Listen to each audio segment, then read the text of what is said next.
ನಡೆಯೋ ಸಂದರ್ಭದಲ್ಲಿ ಇಲ್ಲ ಈ ಸಂದರ್ಭ ಬಂದಾಗ ಭೇಟಿಯಾಗೋ ವಾಡಿಕೆ ಮಾಡೇ ಮಾಡ್ತೀವಿ. ಈ ಸಲ ವಿಶೇಷವಾಗಿ ಸಂಪುಟ ವಿಸ್ತರಣೆ ಚರ್ಚೆ ಆಗಿದೆ. ಸೊ ನಮ್ಮ ಅಭಿಪ್ರಾಯ ಏನು ಹೇಳ್ಬೇಕು ಕೇಳಿದ್ದೀವಿ. ಸೊ ಮಿಕ್ಕಿದೆಲ್ಲ ಆಯ್ಕೆ ಮಾಡಿಬಿಟ್ಟಂಥ ವಿಚಾರ ನೋಡೋಣ, ಕಾಲ್ ತೊಡೋಣ. ಯಾವತ್ತು ಏನು ಭಾಳ ಅದೆಲ್ಲ ಇರಲಿಲ್ಲ, ಗೊಂದಲೇನಿಲ್ಲ, ಆದಷ್ಟು ಬೇಗ ಮುಗಿಸ್ತಾರೆ. ಒಂದನೇ ಹಂತ ಪ್ರಾರಂಭ ಆಗಿದೆ ಚರ್ಚೆ, ಎರಡನೇ ಹಂತದಲ್ಲಿ ಇನ್ನೂ ಒಂದು ಚರ್ಚೆ ಅಂತ ಇನ್ನೊಂದು ಆಗಲೇಬೇಕು, ಇನ್ನೂ ಚರ್ಚೆ ಆಗಲೇಬೇಕು. ಆದಷ್ಟು ಬೇಗ ಮಾಡ್ತಾರೆ. ಸೊ ಮಾಡೋದು ಒಳ್ಳೇದು ರಾಜ್ಯದ ಹಿತದೃಷ್ಟಿಯಿಂದ. ಕಾಲ್ ನೋಡೋಣ. ಸೋಮವಾರ ಮಂಗಳವಾರ ಅಷ್ಟೊತ್ತಿಗೆ ಆಗ್ಬೋದಾ ಸರ್? ಗೊತ್ತಿಲ್ಲ, ಬಟ್ ಬೇಗ ಮಾಡ್ತಾರೆ ಅಂತ ಅಷ್ಟು ಗೊತ್ತಿದೆ. ಆಗಂತೂ ಗೊತ್ತಿಲ್ಲ, ಬೇಗ ಮಾಡಲಿಲ್ಲ. ಚರ್ಚೆ ಪ್ರಾರಂಭ ಆಗಿದೆ, ಕಂಟಿನ್ಯೂ ಮಾಡ್ತಾರೆ. ಸರ್ ಇದು ಒಂದೇ ಹಂತದಲ್ಲಿ ಮುಗಿದ್ಬಿಡುತ್ತೆ 20 ಅಥವಾ ಮತ್ತೆ ಗೊತ್ತಿಲ್ಲ, ಮತ್ತೆ ಅದು ಅವರಿಗೆ ಹೈಕಮಾಂಡಿಗೆ ಗೊತ್ತದ. ಆದ್ರೆ ಮಾಡೋದಂತ ನಿಶ್ಚಿತ ಮಾಡ್ತಾರೆ. ಒಂದೇ ಹಂತ ಮತ್ತೆ ಕೆಲವು ಇಟ್ಕೋತಾರ ಗೊತ್ತಿಲ್ಲ. ಸೊ ಅದೇನಿದ್ರು ರಾಹುಲ್ ಗಾಂಧಿ ಅವ್ರ ನೇತೃತ್ವದಲ್ಲಿ ಚರ್ಚೆ ಆಗುತ್ತೆ. ಅಲ್ಲ, ಹೊಸ ಮಾನದಂಡಗಳನ್ನು ಅಳವಡಿಸ್ಕೊಳ್ಳೋಕ್ಕೆ ರಾಹುಲ್ ಗಾಂಧಿ ಹೇಳಿದ್ದಾರೆ. ಚರ್ಚೆ ಆಗಿಲ್ಲ, ಮುಂದಿನ ಸಭೆಯಲ್ಲಿ ಚರ್ಚೆ ಆಗ್ಬೋದು. ಅವ್ರದ್ದು ಹೊಸಬ್ರಿಗೆ ಕೊಡಬೇಕಂತ ಒಂದು ಆಸೆ ಇದೆ ಅವರಿಗೆ.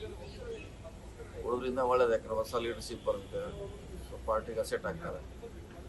ಹೊಸಬ್ರು ಕೆಪಾಸಿಟಿ ಇದೆ, ಅದನ್ನು ಕಂಡಕ್ಟ್ ಮಾಡಬೇಕು. ಸರ್ ಬೆಳಗಾವಿ ಭಾಗದಲ್ಲಿ ಇನ್ನೂ ಒಂದು ಇದೆ ಅದೇ, ಅಲ್ಲಿ ಚರ್ಚೆ ನಡೀತಾ ಇದೆ. ಒಂದಂತೆ ಕೊಡಲೇಬೇಕು, ಕಂಪಲ್ಸರಿ ಒಂದಂತೆ ಕೊಡಲೇಬೇಕು.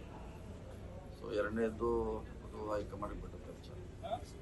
ಸುರ್ಜೇವಾಲ ಭೇಟಿಯಾಗಿದೆ. ರಾಜ್ಯ ರಾಜಕಾರಣಿ ಬರುವಂಥ ಚುನಾವಣೆ ಲೋಕಲ್ ಬಾಡಿ ಚರ್ಚೆ ಆಗಿದೆ. ಬೇರೆ ಸಂಘಟನೆ ವಿಚಾರ ಅದೇ ಮುಂದಿನ 28 ಹೊಸ ಅಧ್ಯಕ್ಷ ಬರ್ತಾರೆ. ಹೊಸ ಅಧ್ಯಕ್ಷ ತಮಗೆ ಬೇಕಂತ ಒಂದು ಟೀಮ್ ತಯಾರು ಮಾಡ್ತಾರೆ, ಅದು ವಾಡಿಕೆ. ಸೊ ಮಾಡಿ ಮತ್ತೆ ಜನರೆಲ್ಲ ಸಂಘಟನೆಗೆ ಬಳಸ್ಕೋಬೇಕು. ಸುಮಾರು ಸೀರೀಸ್ ಆಫ್ ಇಲೆಕ್ಷನ್ ಬರ್ತಾ ಇದೆ. ಸೊ ಅದ್ರ ಬಗ್ಗೆ ಗಮನ ಕೊಟ್ಟಿದ್ದಾರೆ. ಮಾಡೋಣ, ಜೊತೆ ನಾವು ಇರ್ತೀವಿ. ಮೊನ್ನೆ ಏನೋ ಸಿದ್ದರಾಮಯ್ಯ ಅವರದ್ದು ಅಸಮಾಧಾನ ಭಿನ್ನಾಭಿಪ್ರಾಯ ಪದಗಳೆಲ್ಲ ಬಳಸಿದ್ರೆ ನಾವೇನು ಬಳಸಿಲ್ಲ, ಅವ್ರ ಹೆಸರಲ್ಲಿ ಹೇಳಿದ್ದೀನಿ. ನೀವು ಜಾಯಿಂಟ್ ಮಾಡಿ ನಾ ಏನು ಮಾಡಲ್ಲ, ಅದಕ್ಕೆ ನಂದೇನು ಸಹ ಇಲ್ಲ. ಕೇಳ್ತಾರೆ ಅಸಮಾಧಾನ ಐತಿ ಎಲ್ಲಿದೆ ಅಂತ ನಾವು ಕೇಳ್ತೀವಿ. ಅದಕ್ಕೆ ಮುಂದೆ 2-3 ಉಟ್ಕೊಂಡ್ಬಿಟ್ರೆ ಎಡಕ್ಕೆ ಪಕ್ಕೆ ನನಗೆ ಜವಾಬ್ದಾರಿ ಇಲ್ಲ. ಪದೇ ಪದೇ ಅದೇ ಕೇಳ್ತಾರೆ, ನಾವಿಲ್ಲ ಅಂತ ಅದೇ ಹೇಳ್ತೀವಿ. ಹೇಳಿದ ಮ್ಯಾಗೆ ಅದು ಅಷ್ಟಕ್ಕೆ ಬಿಡೋಲ್ಲ ಅವರು. ಏನಾದ್ರು ಸೇರಿಸ್ಬಿಡ್ತಾರ. ಹೀಗಾಗಿ ಗೊಂದಲ ಇದೆ. ಅವ್ರಿಗೂ ಮಧ್ಯೆ ಪ್ರಶ್ನೆ ಇಲ್ಲ, ಏನು ಗೊಂದಲ ಇಲ್ಲ.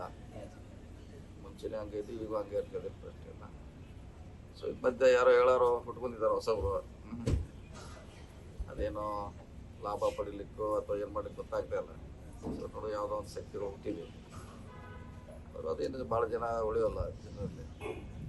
ಯಾಕೆ ನಾವು 30 ವರ್ಷದಿಂದ ಹೇಗೆ ಕೂಡಿ ಬಂದಿದ್ದೀವಿ, ಇದ್ದೇ ಇರ್ತಿತ್ತು. Okay thank you sir. नहीं वो हमारा राज का नहीं ना, उधर का है, वो हमारा क्या नेशनल इशू स्टूडेंट है। ठीक है, सतीश आर्किटेक्ट